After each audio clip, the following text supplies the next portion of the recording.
Hello दर्शकों, कैसे हो आप सब। I hope you all are good. तो आज मैं आपको एक्सप्लेन करने वाली हूँ psychological crime thriller movie Kathputli. Lead role में आपको नजर आएंगे अक्षय कुमार एंड रकुल प्रीत सिंह। मूवी को डायरेक्ट किया है रंजीत तिवारी ने।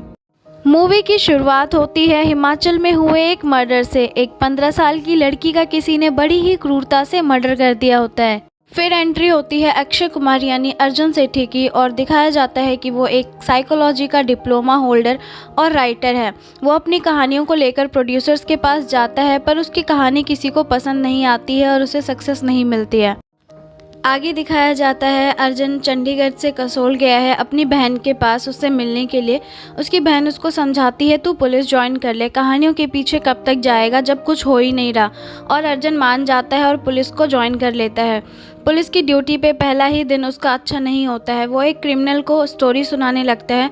उसके जीजू उसको बोलते हैं ये फिल्मी भूत उतार दे, ये किसी काम का नहीं। इसके बाद दिखाया जाता है एक मिसिंग केस आता है। एक 9th क्लास की लड़की मिसिंग होती है जिसके पेरेंट्स पुलिस को FIR करवाने आते हैं और वो पुलिस को बताते हैं कि घर के बाहर उनको एक गिफ्ट बॉक्स मिला। पुलिस जब उसको ओपन करती है उसमें एक डॉल का बस सिर होता है और वो भी काफ़ी डरावना होता है।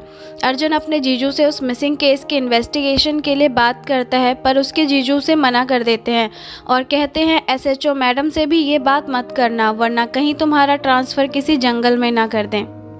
अगले सीन में दिखाया जाता है पायल यानी कि अर्जुन की भांजी। वो अर्जुन को बोलती है उसके पापा के फेक साइन के लिए, क्योंकि वो मैथ्स में फ़ेल हो गई है और अगर वो पापा से बोलेगी तो उसको डांट पड़ेगी। पहले अर्जुन मना करता है, फिर कहता है ये लास्ट टाइम है, इसके बाद ऐसा नहीं होना चाहिए।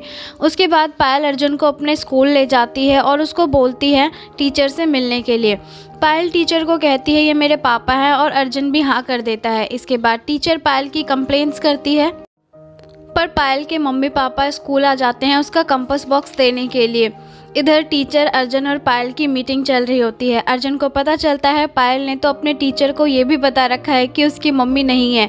टीचर अर्जुन को समझाती है कि इसे प्यार से हैंडल करना होगा, ऐसे मारने पीटने से कुछ नहीं होगा। यार ये सीन तो इतना फ़नी था। एक बच्ची अपने स्कूल में अपने टीचर को इतने बड़े बड़े झूठ बोले हुए हैं और बेचारा अर्जुन जिसकी कोई गलती नहीं है उसको ये सब सुनना पड़ रहा है। पर थोड़ी ही देर में उसके मम्मी पापा वहाँ आ जाते हैं और उसका झूठ पकड़ा जाता है। पायल की मम्मी बहुत गुस्सा हो जाती है और पायल को थप्पड़ मारने लगती है। तभी अर्जुन उसको बचा लेता है। उसकी मम्मी कहती है तूने ही इसे बिगाड़ रखा है। अगले सीन में दिखाया जाता है अर्जुन उसी टीचर से मिलता है और ऐसा लगता है जैसे अर्जुन उस टीचर को पसंद करने लगा है। टीचर उसको बोलती है कि तुम मेरा पीछा कर रहे हो। अर्जुन कहता है नहीं, पायल के लिए मुझे मैथ्स ट्यूशन चाहिए था तो आप उसे मैथ्स पढ़ा दें। पर टीचर कहती है मैं मैथ्स नहीं इंग्लिश की टीचर हूँ और ये बोल के वो वहाँ से चली जाती है। इसके बाद अर्जुन अपने घर आते हैं और बैग से उस डॉल की फ़ोटोज़ निकालता है। उसको दोबारा देख के उसे कुछ याद आ जाता है और वो अपने सूटकेस से वो सीरियल किलर केस की जितनी भी पेपर कटिंग होती है उसको निकालता है। उसमें कुछ ढूंढने लगता है। फिर वो देखता है हिमाचल में जो एक मर्डर हुआ था उस लड़की के फेस भी किलर ने इस डॉल के फेस की तरह कर दिया है। उसके फेस पे भी सेम मार्क्स हैं जैसे डॉल के फेस पे है। वो फिर अपने जीजू को बोलता है ये किडनैपिंग केस नहीं है, आप SHO मैम से बात करके मुझे इस केस को इन्वेस्टिगेट करने दें। अगले सीन में दिखाया जाता है इस केस से जुड़ा एक सस्पेक्ट मिला है, पर अर्जुन कहता है इसके पास कोई इन्फॉर्मेशन नहीं होगी, ना ही इसने कुछ किया है। फिर वो SHO को कुछ एविडेंस दिखाता है, पर SHO नहीं मानती है और उसको बोलती है तूने आज तक कितने केस सॉल्व किए हैं। वो उसको बोलती है तुम्हें अपने बाप की कुर्सी मिल गई है, ऐश कर। थोड़ी ही देर में पता चलता है कि एक डेड बॉडी मिली है। पुलिस वहां जाती है और देखती है उस डेड बॉडी के फेस पे भी सेम इंजरी मार्क्स हैं जैसे उस डॉल के फेस पे होते हैं। अर्जुन भी वहीं होता है। ये सब देख के वो वहां से चला जाता है। इसके बाद अर्जुन फर्स्ट मर्डर केस की इन्वेस्टिगेशन के लिए जाता है। वहां से वो कुछ एविडेंस कलेक्ट करता है और वापस आ जाता है और करंट केस के लिए वो लैब में जाता है। वहाँ डॉक्टर सबको बताते हैं कि ये क्लियरली एक साइको किलर का काम है। इतने में ही उनका सीनियर ऑफिसर आ जाता है और SHO से सवाल करने लगता है तुमने क्या इन्वेस्टिगेट किया। और फिर अर्जुन को कहता है कि मेरे पास परवाणु पुलिस स्टेशन से रिपोर्ट आई थी, तुम फर्स्ट मर्डर केस को लेके इन्वेस्टिगेट करने गए थे, तो क्या तुम्हें कुछ मिला। वो फर्स्ट मर्डर केस की ऑटोप्सी दिखाता है और कहता है सारे ही मर्डर पैटर्न सेम है। अर्जुन कहता है कोई सीरियल किलर है कसौली में जो स्कूल टीनेज लड़कियों को टारगेट करता है क्योंकि उसका कुछ तो पास्ट कनेक्शन है। 2 मर्डर हो चुके हैं, अब वो पक्का तीसरे की तलाश कर रहा है। सीनियर ऑफिसर कहता है, कैसे रोकेंगे इस किलर को? अर्जुन कहता है, मर्डर पैटर्न देखने के बाद ऐसा लगता है जैसे वो अपना डर लोगों में बनाना चाहता है और पब्लिसिटी चाहता है। हमें उसके साथ माइंड गेम खेलना होगा ताकि वो अपना ही पैटर्न ब्रेक करे और कुछ मिस्टेक करे। कहानी आगे बढ़ती है जहां एक तरफ अर्जुन उस किलर तक पहुंचने की कोशिश कर रहा होता है और दूसरी तरफ दिखाया जाता है एक मैथ्स टीचर को जो बहुत ही अजीब होता है और अजीब तरीके से लड़कियों से पेश आता है। पायल यानी कि अर्जुन की भांजी, उसके पापा भी उसे उसी मैथ्स टीचर के पास लेकर आते हैं और कहते हैं हमने इसका स्कूल चेंज किया है और ये मैथ्स में थोड़ी वीक है।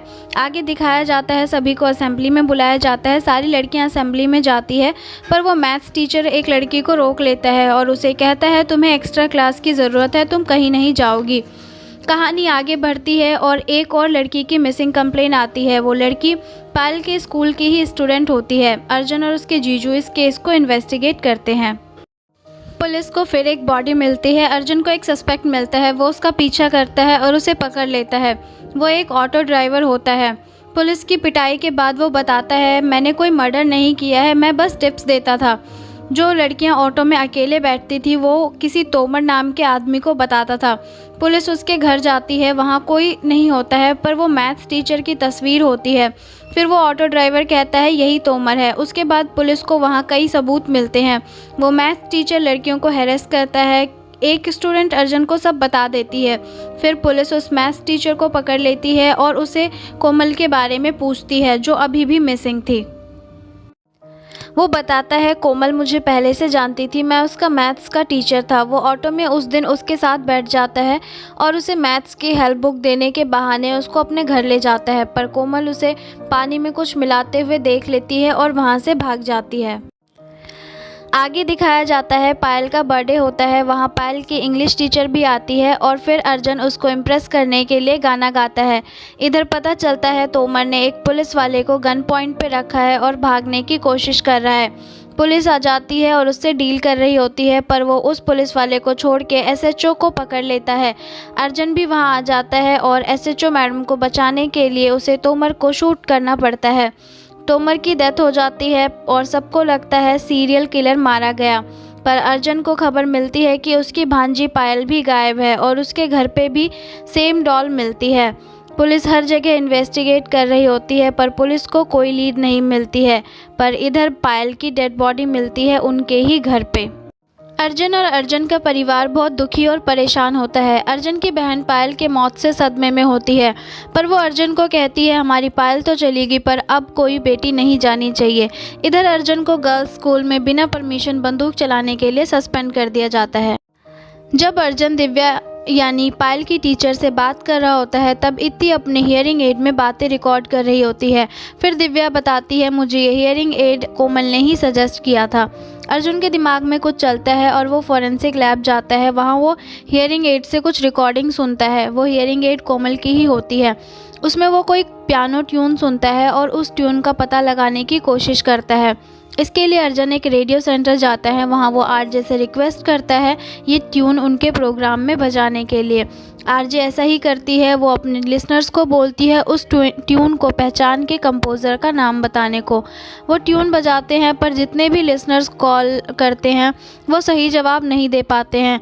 ये करने के पीछे अर्जुन का बस एक ही मकसद होता है ताकि वो उस सीरियल किलर तक पहुँच सके।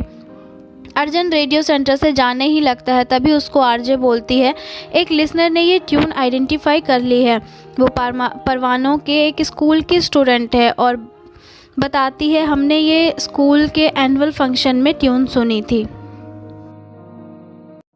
अर्जुन स्कूल जाता है और इस ट्यून का पता लगाने की कोशिश करता है। वहाँ उसको पता चलता है कि कोई लेडी मैजिशियन है जो ये ट्यून प्ले करती है। वो स्कूल के प्रिंसिपल से उस लेडी का कॉन्टैक्ट नंबर मांगता है पर वो कहते हैं हमारे पास कोई कॉन्टैक्ट नंबर नहीं है क्योंकि वो सुन नहीं सकती है। अर्जुन उस मैजिशियन को ढूंढने के लिए सबको लीड भेजता है और वो कुछ एविडेंस कलेक्ट करके एसएचओ मैडम के पास जाता है और उनको सारे एविडेंस दिखाता है और उनको उस किलर का पैटर्न भी समझाता है। तो अब पुलिस को डाउट ही नहीं पूरा यकीन हो जाता है कि मैजिशियन ने ही अब तक सारे मर्डर किए हैं। अब पुलिस हर स्कूल और हर जगह उस मैजिशियन को ढूंढने लगती है। पुलिस को कुछ क्लू मिलता है और उनको पता चल जाता है कि अब मैजिशियन का अगला टारगेट कौन है। आयशा खान नाम की एक लड़की उस मैजिशियन का अगला टारगेट होती है और अब पुलिस वेट करती है उस मैजिशियन के बाहर आने का। मैजिशियन अपने शिकार पर निकल चुकी होती है, पर एक गड़बड़ हो जाती है। आयशा खान की जुड़वा बहन होती है जो बिल्कुल आयशा की तरह ही दिखती है, तो अब तक पुलिस आयशा की नहीं उसके सिस्टर के पीछे होती है। इधर मैजिशियन अपना काम कर चुकी होती है, वो आयशा को किडनैप कर लेती है। जब पुलिस को ये बात पता चलती है तो वो आयशा का जीपीएस ट्रैक करते हैं, पर उसको कोई इन्फॉर्मेशन नहीं मिल पाती है। पर एक पुलिस वाला होता है जो उस मैजिशियन के पीछे ही होता है, वो उसका रास्ता रोककर खड़ा तो हो जाता है, पर वो उसको मार के आगे निकल जाती है। वो पुलिस वाला काफ़ी जख्मी हो जाता है। आयशा का फ़ोन आउट ऑफ रेंज हो जाता है, वो उसको ट्रैक नहीं कर पाते हैं। अब पुलिस मैन्युअली उस मैजिशियन को सर्च करती है। इधर आयशा उस मैजिशियन के चंगुल में होती है। वो किसी तरह अर्जुन को कांटेक्ट करती है, पर वो अर्जुन को अपनी लोकेशन ठीक से नहीं बता पाती है। काफ़ी देर की मशक्क़त के बाद अर्जुन आयशा को तो बचा लेता है, पर वो मैजिशियन वहाँ से भाग जाती है। पुलिस उसके घर की तलाशी ले रहे होते हैं। वहाँ उनको 2 ब्रिटिश पासपोर्ट मिलता है जो किसी लेडी और एक क्रिस्टोफर नाम के लड़के का होता है। अभी भी कहानी में सस्पेंस बना हुआ था कि ये मैजिशियन कौन है और वो टीनेज लड़कियों को अपना टारगेट क्यों बना रही है। मैजिशियन वहाँ से भाग के दिव्या के घर में घुस जाती है। इतने में अर्जुन भी वहाँ आ जाता है, पर वो मैजिशियन वहाँ से फिर भाग जाती है और वो अपने साथ इत्ती को भी ले जाती है। अर्जुन उसका पीछा करता है और उस जगह तक पहुँच जाता है, पर अभी भी वो अर्जुन के हाथ में नहीं आती है। वो अर्जुन पर हमला कर देती है और इसी हाथापाई में मैजिशियन का विग नीचे गिर जाता है। और अब कहानी जाती है फ्लैशबैक में, जहाँ पता लगता है कि ये मैजिशियन एक लड़का है जिसका नाम क्रिस्टोफर है। इसे एक अजीब सी बीमारी होती है जिसकी वजह से ये अपनी उम्र से काफ़ी बड़ा दिखता है और इसी वजह से स्कूल में बच्चे उसका काफ़ी मजाक बनाते हैं। पर एक लड़की होती है सोफिया जो ऐसा नहीं करती है। वो क्रिस्टोफर की फ्रेंड बनती है, पर एक दिन क्रिस्टोफर उसे प्रपोज करता है, पर सोफिया इस चीज़ के लिए उसको मना कर देती है और ये बात क्रिस्टोफर को काफ़ी चुभ जाती है। उसके दिमाग में एक ही बात घर कर जाती है कि वो किसी को नॉर्मल नहीं देख सकता। उसे नॉर्मल चेहरों से नफ़रत हो जाती है। सूफिया जब उसके घर सॉरी बोलने आती है तब वो सूफिया को मार देता है और इसमें उसकी माँ का भी पूरा हाथ होता है। सूफिया के कत्ल का इल्ज़ाम वो अपने ऊपर ले लेती है और जेल चली जाती है। पर 12 साल बाद जब वो क्रिस्टोफर को मेंटल हेल्थ इंस्टीट्यूट से लेने जा रही होती है तब उसका एक्सीडेंट हो जाता है और उसकी डेथ हो जाती है। पर क्रिस्टोफर में इतनी नफ़रत भरी हुई होती है कि वो अपनी माँ के चेहरे का इस्तेमाल करता है और मर्डर करता रहता है और वो मर्डर करके जैसे उसको सुकून मिलता है। क्रिस्टोफर अर्जुन को अपना पास्ट बताने के बाद बोलता है अब तू भी मरेगा, पर तुझसे पहले ये लड़की मरेगी। वो इत्ती की तरफ इशारा करते हुए ये बोलता है, पर अर्जुन उसको किसी तरह उकसाता है और अपनी तरफ करता है। दोनों में काफ़ी हाथापाई होती है और अर्जुन क्रिस्टोफर को मारने में कामयाब हो जाता है और यहीं मूवी ख़त्म हो जाती है। तो अब मैं अपना कुछ पर्सनल व्यू शेयर कर रही हूँ। वैसे तो बस ये एक मूवी थी, पर अगर क्रिस्टोफर की बीमारी का मजाक नहीं उड़ाया जाता तो शायद वो एक सीरियल किलर नहीं बनता। तो चलिए दर्शकों, अगर आपको ये वीडियो पसंद आए तो प्लीज़ इस वीडियो को लाइक करना, शेयर करना एंड मेरे चैनल को सब्सक्राइब करना। I will come with a new video very soon. Till then bye bye, take care and keep smiling.